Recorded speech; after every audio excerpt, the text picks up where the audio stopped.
Kimchi's Filipino version! Hello!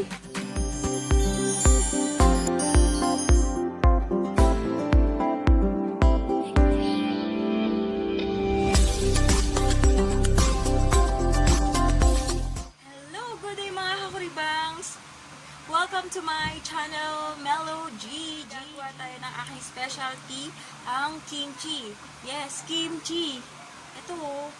Yan. Gagawa tayo ngayong araw niyan dahil naubusan na kami ng kimchi dahil nung nakaraang araw nag-samgyupsal kami dito sa bahay. So naubos siya. So ngayon gagawa ako. So ready na ba kayo yung version namin ng kimchi delicacy? Okay, kung ready na kayo, sit back and relax and enjoy watching. Ito po ang lahat ng mga ingredients. First is Chinese cabbage. Second is chili powder. Third is sugar, patis, glutinous, sesame seeds, salt, yan, and garlic, then onion leaves, and carrots.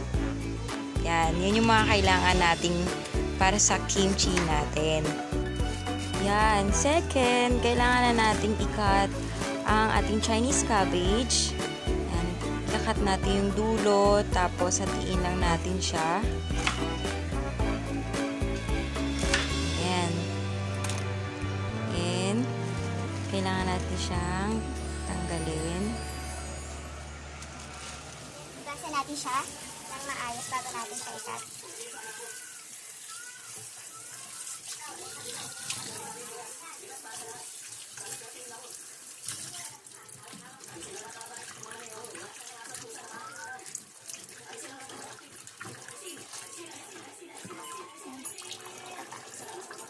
Hugasan natin siya bago siya i-cut. Yes, say cheese. Huwag yung video. Ito yung ginagawa ko.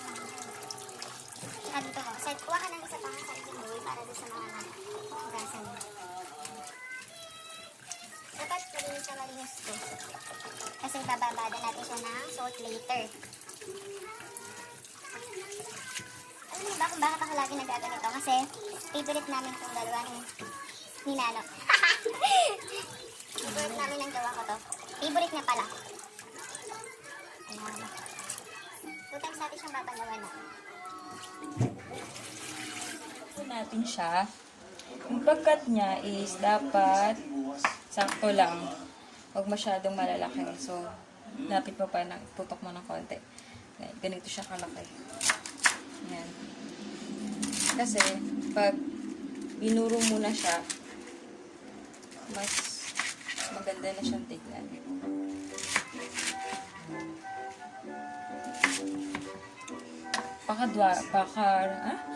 Ganito, basta pa kwadrado. Yan, saka mo siya ilagay dito. Isang buong cabbage lang to. Naubos namin to ng 1 week. Yan, may maliit na ano. Okay na yung ganito. Yan, ganyan siya kalaki.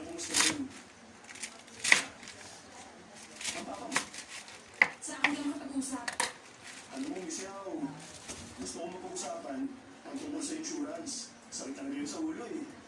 Nagka-problema ako ng dahil doon. Pag bumili ka ng cabbage, Chinese cabbage, sure nyo siya na maganda yung pinaka hanggang loob niya. Kasi yung mga Chinese cabbage na hindi maganda yung pinaka loob. Yung maliliit, wag nyo na ikat. Yan. After natin siyang makat, quarterly, ganito, hugasan natin siya ng maayos bago natin siya lagyan ng salt. Dapat malinis na malinis para mas masarap. Tapos, idadry mo muna natin siya bago natin siya lagyan ng salt. Kasing linis mo? Apo. Linis. Okay.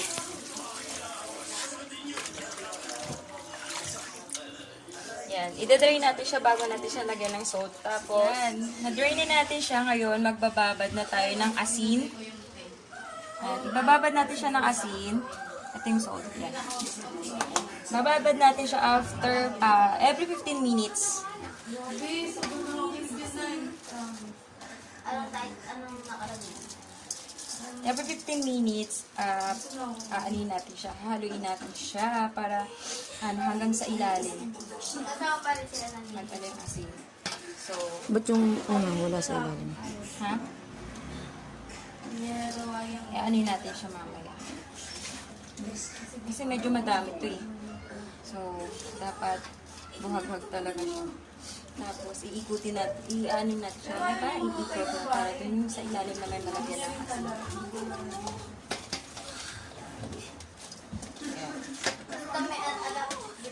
Yan na yung pinakalaman.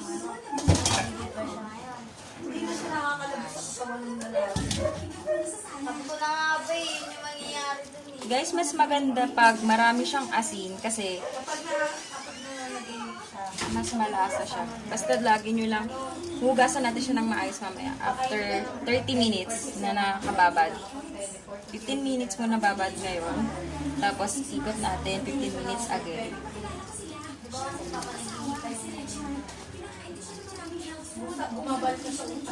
Ayan, medyo marami nilagay kong asin. Tapos, yan. Buro natin siya ng 15 minutes, tapos balikan natin. Ayan! Ngayon, gagawa na tayo ng sauce ng kimchi. So, kailangan natin ng 1 cup of glutinous powder or malagkit. Cup ng water.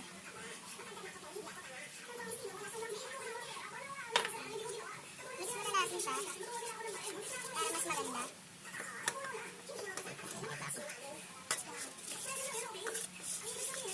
After natin siyang mix, saka na natin buksan yung kalan.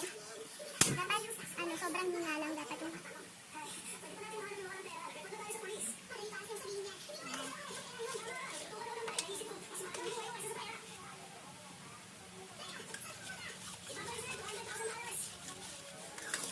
painitin lang natin siya. I-mix natin siya hanggang mag-stick.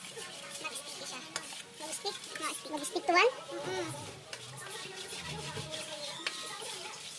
Huwag natin siya mamadaliin maluto kasi pangit magiging texture niya pag nag-mix na lahat. Masyado siyang magiging watery.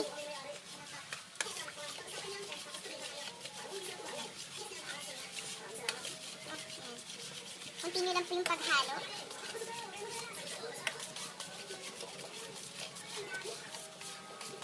Hindi ko siya lalagyan ng kahit anong salt or para kasi ito na yung pinaka-paste ng kimchi.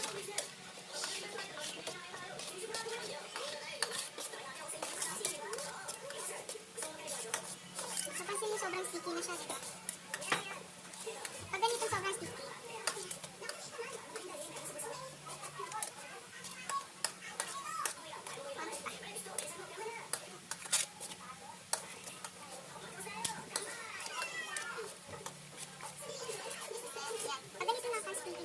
Okay, ngayon gagawa naman na tayo ng sauce ng kimchi natin. So, ito yung iniluto kong glutinous with water. Ayan. Tignan natin ilalagay yung powder. Ito. Yung aking secret powder ng kimchi. I-mix lang siya natin ng i-mix. Next naman natin, ganito yung magiging next naman natin ilagay is yung sugar. Yan. Etong sugar pwedeng brown, pwedeng white sugar and brown sugar. 2 spoon.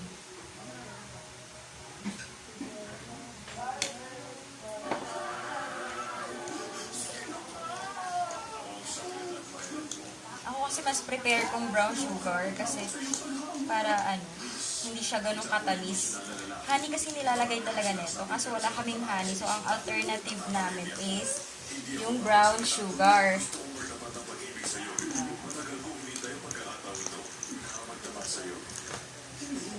Yan.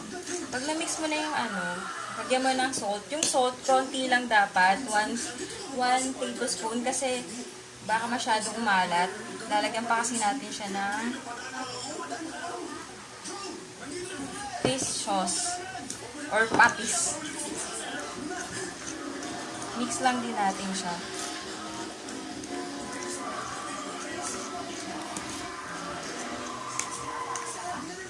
Ayan. After natin naman ng salt. Ilagay na natin yung 1 teaspoon na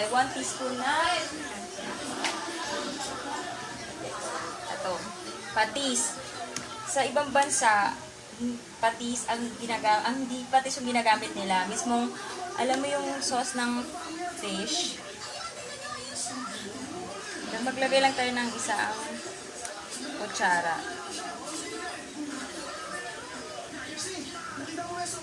Ayan. Isang buong kutsara. Tapos mix natin.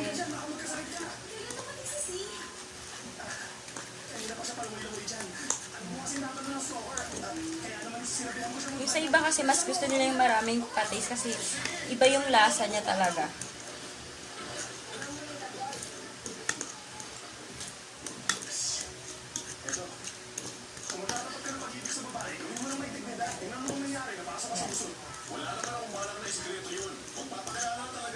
Yan. After nito, ilagay naman natin yung bawang. 6 cubes ng bawang lang ang ginamit ko. Dapat, durog na durog.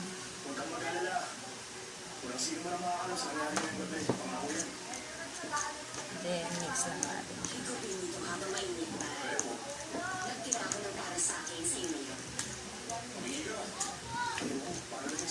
Ayan. Naamoy ko na yung amoy niya.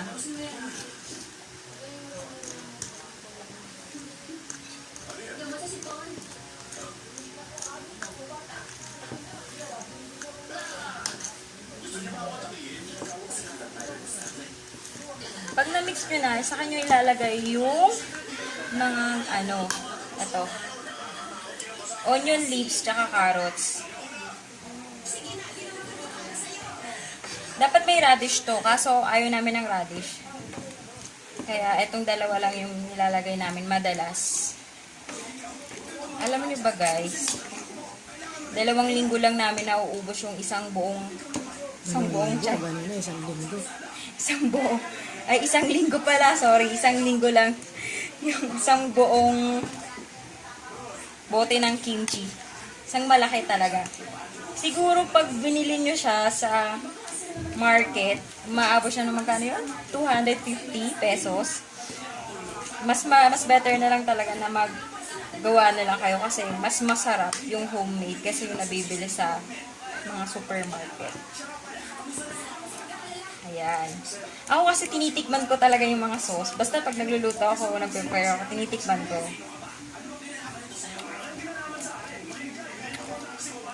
Yan. Yung lasa niya is manghang talaga, sobrang aham. Pero para sa akin, kulang siya sa alat. So, patis naman yung lalagay natin.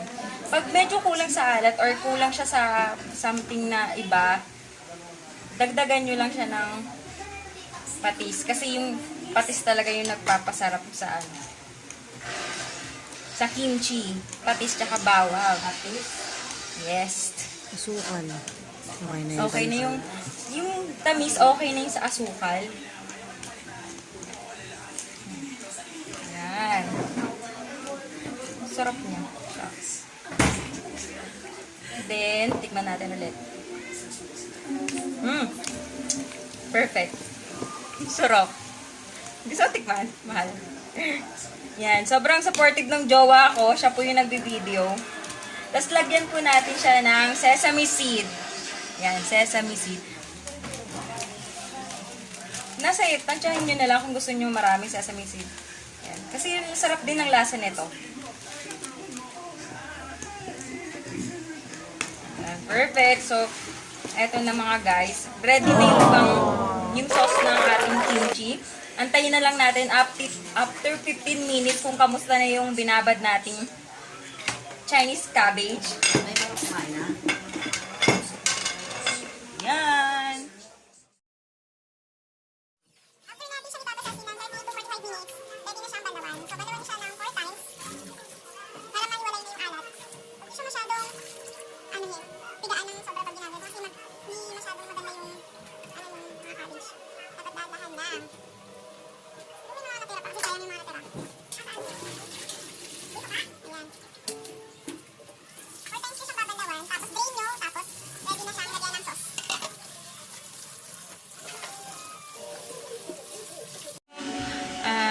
drain na natin na cabbage. Tapos, kompleto na yan. And ito na yung sauce natin. So, imimix na natin siya dito sa malinis na bowl. Ayan, dapat walang tubig. So, start natin dito. Kinamay ko na, pero nagugas ako ng kamay, ah.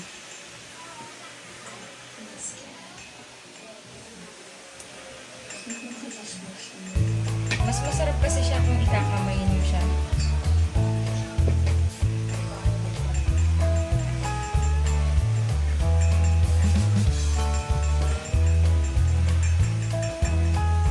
Ayan, para mas maano yung lasa niya.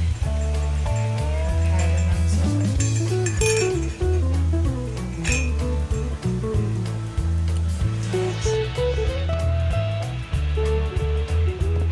Dahan-dahan lang yung pag-mix para lahat malagyan. Ito kasi sakto lang talaga to sa isang buong cabbage yung ginawa na.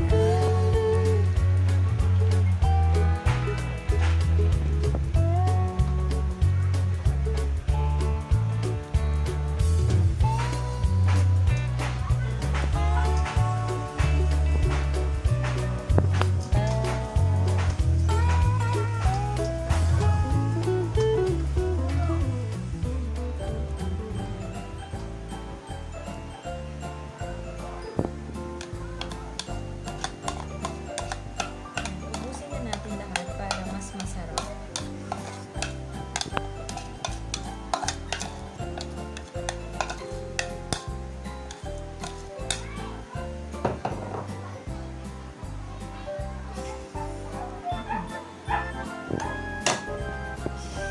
Ayan, tapos i-mix na natin siya ng maayos. So, nasa ilalim.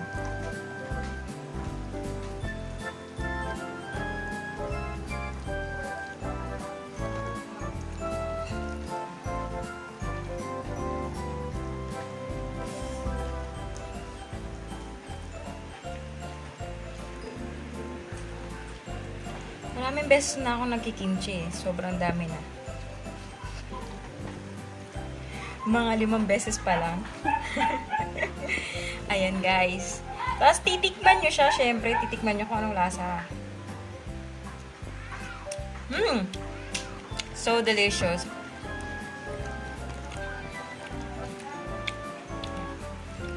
Yan, dahil mahilig yung jowa ko mag-samgyupsal. Kita nyo. Okay yung kimchi natin. So, ilalagay na natin dito sa garapon. Tapos, preserve nyo siya ng 2 to 4 days. Lagay nyo muna siya sa may table, ganun. Sa lamesa nyo, wag nyo muna siya biglang ilagay sa ref. Kasi mas masarap yung kimchi na nasa ano muna. Pag medyo mainit, saka nyo lang ilagay sa refrigerator. Sa may chiller lang wag doon sa freezer Ayan.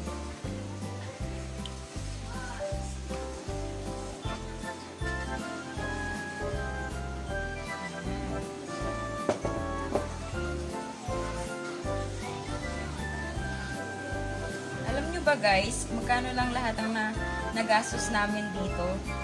Hindi siya aabot ng 300 pesos. Tama ba, mahal? Kinamay ko siya pero malinis kamay ko. Nagugas ako ng kamay.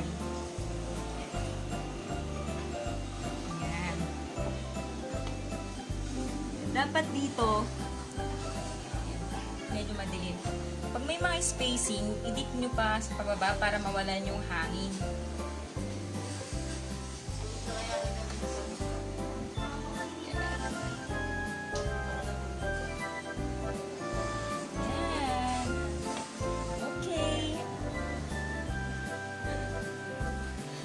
Guys.